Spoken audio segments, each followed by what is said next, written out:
Hello, dear students. Welcome back to this TV Learning Series program. I'm teacher Patrick, and I'll be with the Senior 3 Chemistry class. And we look at Unit 5, which is rate of reactions. And our lesson today will also only be talking about the introduction to measuring rates of reactions. And by the end of the lesson, we'll be able to explain how rates of reactions are measured, and then we'll explain how the results obtained are graphically interpreted or analyzed. So that is our lesson of today. And I would like to urge you to pay attention and be with us. We'll be together in this lesson. But first of all, I just want to tell you that the rates of the reactions are very important, especially in real-life situations, because, for example, if you have an industry and you're producing some products, you need the products to be produced at a faster rate, and that's how the industry would be more economically viable and increasing even the costs and even the revenues. So usually some reactions are very slow, and the reactions that we encounter in everyday life, some of them are very slow, others are very fast, others even take days to occur. An example of the slow reaction I can give is the rusting. If you remember what we mean by the rusting. Rusting is one of the examples of the reactions that take place slowly. This is a knife, and I have just picked it outside here. If you look at it, you see it has changed the color. So the rusting usually destroys the metals. And that is the iron 3 oxide, the hydrated iron 3 oxide, that is the coating that metal of this that is making this knife. So rusting takes place slowly. It is one of the reactions that we encounter in everyday life that takes place very slowly. There are some reactions, even like fermentation. Fermentation of the alcohol, that reaction also takes even days. You can even mention even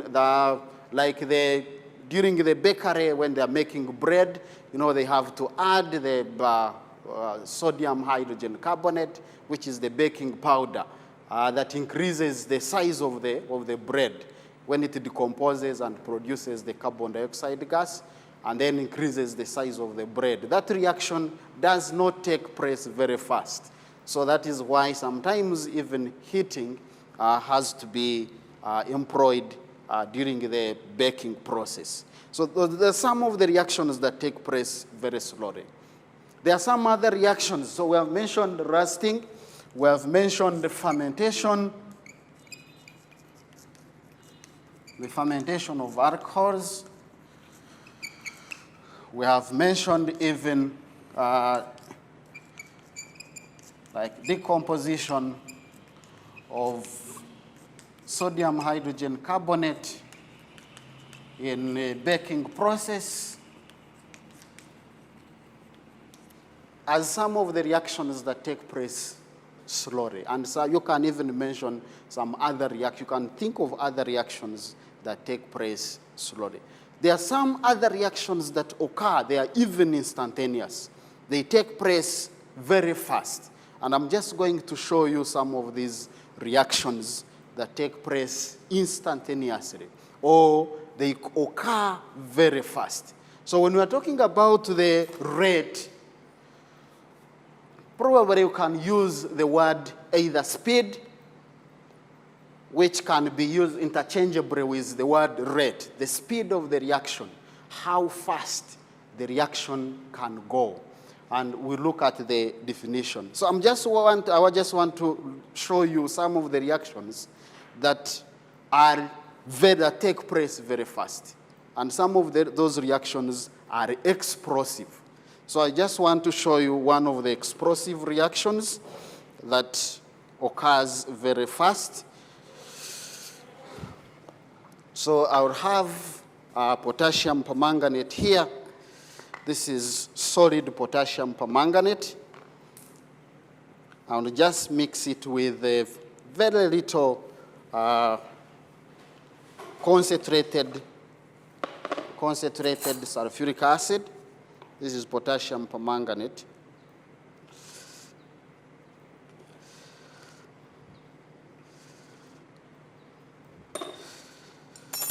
So I'm just using this.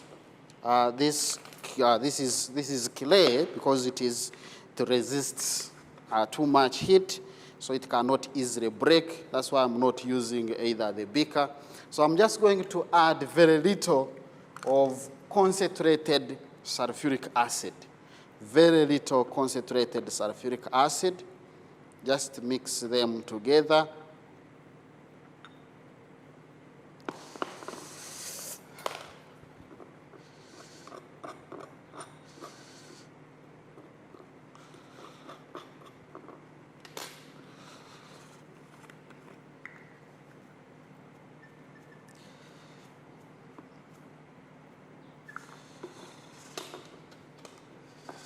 I hope it works out.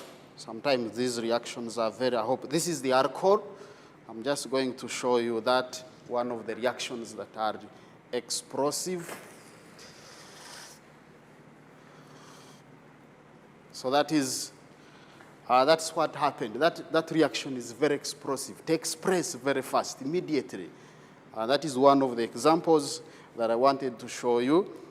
And I have another example. So that is potassium permanganate. I just mixed it with the concentrated sulfuric acid, which oxidizes it to manganese 4 oxide, to manganese 7 oxide. And then that manganese 7 oxide, when it reacts with the alcohol, it explodes. So that is explosion reaction. It takes place very fast. And I just want also to show you another reaction. We have calcium metal.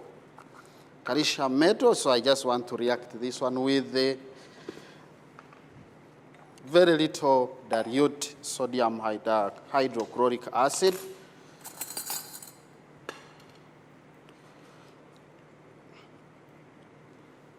So these are calcium granules, not powder. So I will add dilute hydrochloric acid, and then you'll see what happens with dilute hydrochloric acid. So that is the reaction. This reaction takes place very fast, and it involves even the evolution of the gas. So the hydrogen gas is being produced. So you see the bubbling, the effervescence that comes out is because of the gas that is coming out. So you have, so we're looking at that was calcium, and it reacts with hydrochloric acid to produce the calcium chloride and the hydrogen gas, which is produced. So that is one of other reactions that take place fast. There are some other reactions which occur very fast. As I said earlier on, that some reactions go slowly, others go very fast. Sometimes they take days, they may even take years. So another reaction that I just want to show you is sodium. I have sodium metal here. Do I have sodium metal? Yes, I have it here. This sodium metal with the water. This is a familiar reaction. So we'll have the sodium metal. As I said, sodium is stored under paraffin. You remember last time we talked about this one, why the sodium is stored under paraffin. This is the sodium metal. So I will just put it in water. This is the water. Oh, sorry.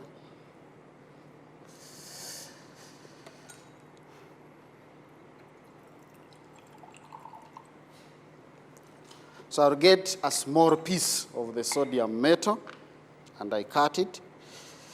When you look at the sodium metal, it is very soft and shiny. That is one of the characteristics of the metals, the shininess. But the shininess disappears. When you look at it properly, the shininess disappears because it is exposed to air. It is very reactive. So in air, it reacts to form the oxide. So that is why the shininess disappears. And as I said earlier, you have to put it back in paraffin because to avoid the reaction with air. So this is the small piece of the sodium metal. And you will have to just check on what is happening. The reaction is also takes place fast.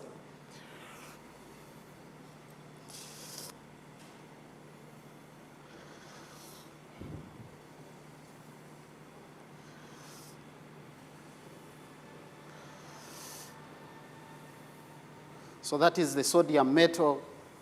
It is reacting with water. And this reaction is also, it is vigorous. It even catches fire depending on the size of the metal that has been used. And then reacts with the water to form the sodium hydroxide and the hydrogen gas. So we have even the sodium plus the water.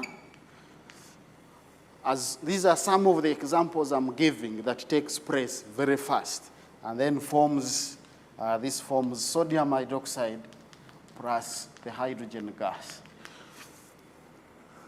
So it disappears with the time.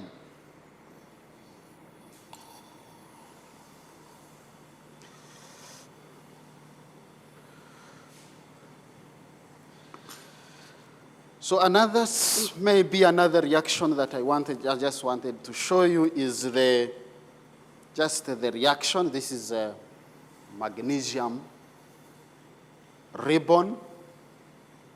I'm just showing you some of the reactions that takes place fast. And we have seen some reactions that move slowly and takes some time.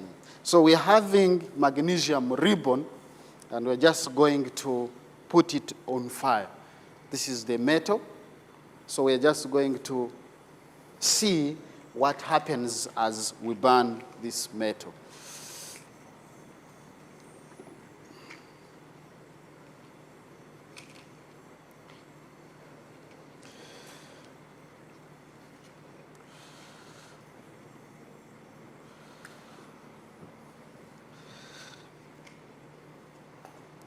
So if we put it on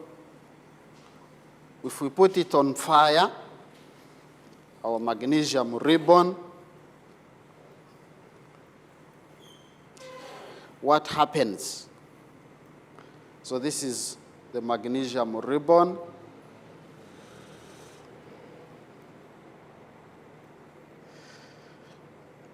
So not all other metals will catch fire in the same way as the magnesium does. So when you look at the magnesium ribbon burning, it won't catch fire like as we have. This is also a metal. So this reaction is also taking place fast. So it is not that all the metals can easily catch fire. This is a metal as well. This metal doesn't catch fire as magnesium does. This is magnesium ribbon. So it means that magnesium burns in oxygen at a faster rate compared to other metals. Even sodium does with the fire or with heat, and the reaction takes place faster. So those are some of the reactions that take place either in laboratories or either in real life situations that are very fast and very slow. So we have also seen magnesium reacting with oxygen to give magnesium oxide.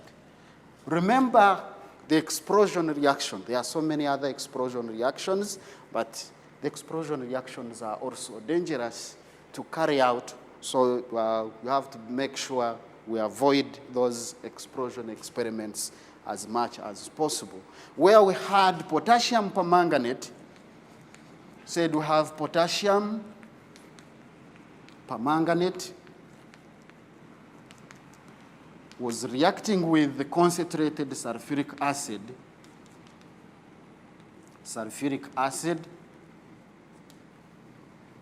and then plus ethanol. That reaction explodes as we have seen. Now, let's go to the rate of the reactions. How fast are these reactions? When we talk about the rate, what do we mean?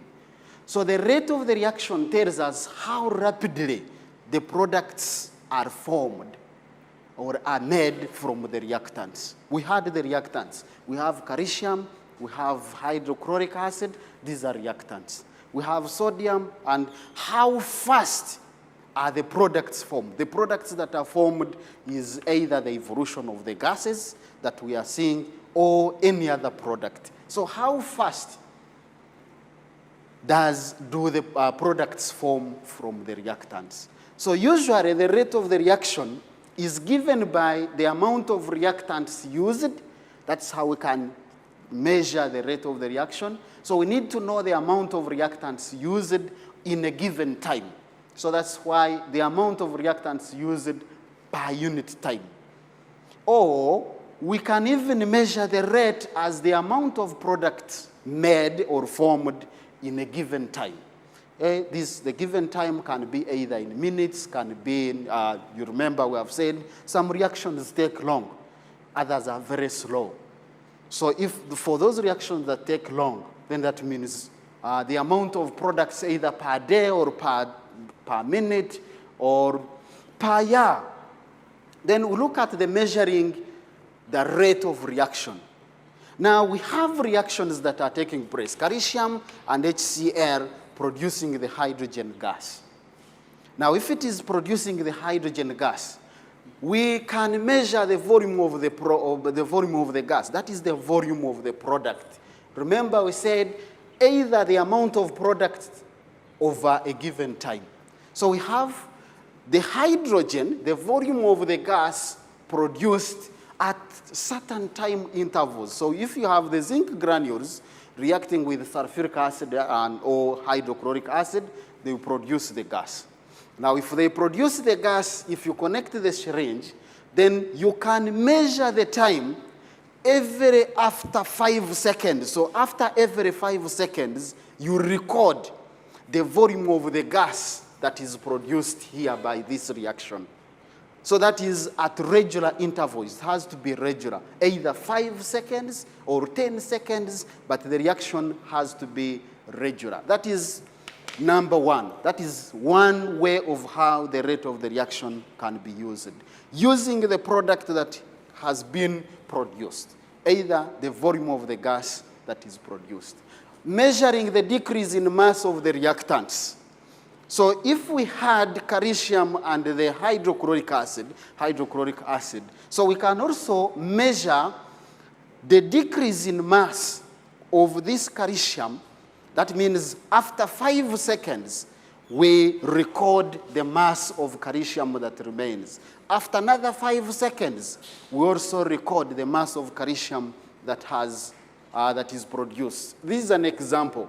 Calcium carbonate with this will produce carbon dioxide. So any other reaction that produces the gas can also be used.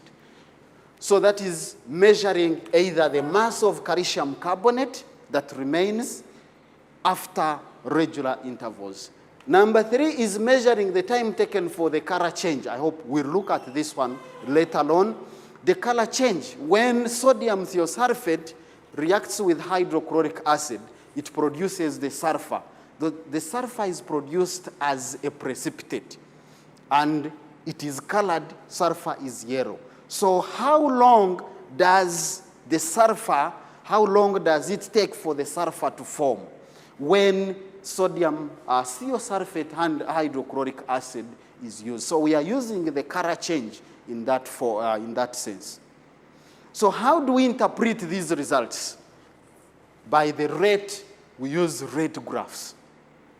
If we measure the amount of product formed, you remember we're measuring the amount of hydrogen formed at regular intervals, then versus, that is the time, then the results will look like this. So this is how the volume of the gas produced and the time.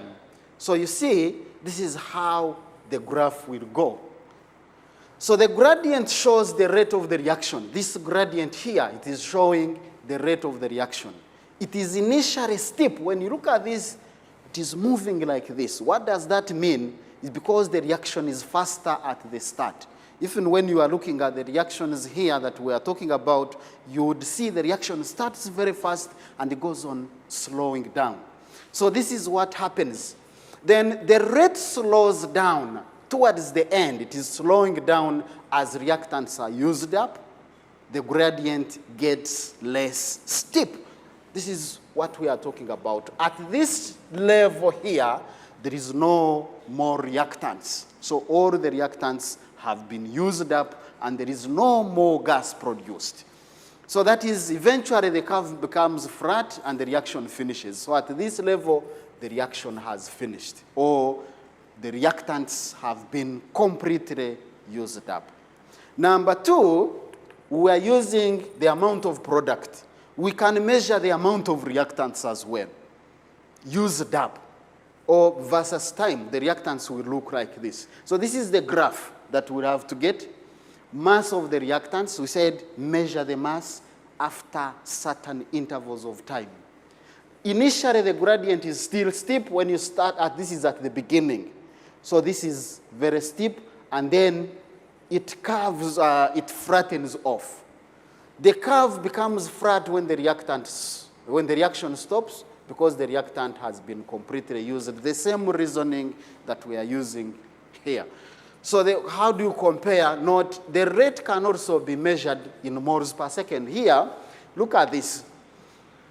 You can measure the rate, the speed of the reaction here, at any point here, by measuring the volume of the gas, recording the volume of the gas, and taking the change in time. That is the gradient at any point here, because the gradient here is 0.